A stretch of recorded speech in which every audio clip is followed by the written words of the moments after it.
Les voiliers en mouillage en Polynésie continuent de faire polémique. Sur cette photo, l'homme sur le paddle a ordonné à des touristes à Moorea de partir, un couteau à la main. Je crois que c'est un ras-le-bol de la population. À un moment donné, si tu acceptes un voilier, eh bien, ça va faire 20 voiliers là-bas. Parce que tous ces voiliers-là, justement, se mouillent dans des zones interdites.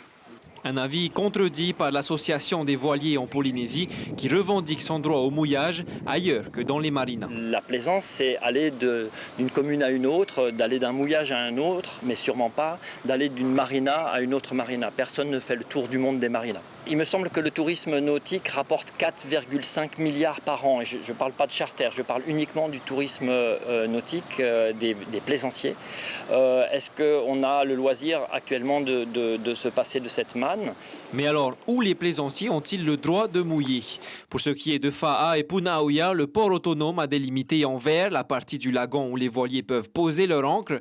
Le reste de la Polynésie est soumis à la réglementation du pays auquel il faut solliciter le droit d'occupation, moyennant redevance. Les communes ont quant à elles le pouvoir de police sur une distance de 300 mètres à partir du rivage. Elles peuvent également faire appel à la direction polynésienne des affaires maritimes si elles souhaitent une réglementation spécifique dans certaines zones. La problématique de Bora, par exemple, ou des îles sous le vent où il y a beaucoup de circulation, n'est pas la même qu'une commune des Tuamotu, où il y a moins de circulation. Donc il y a des communes qui ont souhaité mettre en place des zones dédiées pour le mouillage.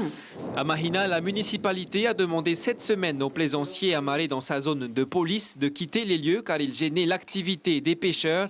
Le maire travaille sur une nouvelle réglementation avec la DEPAM.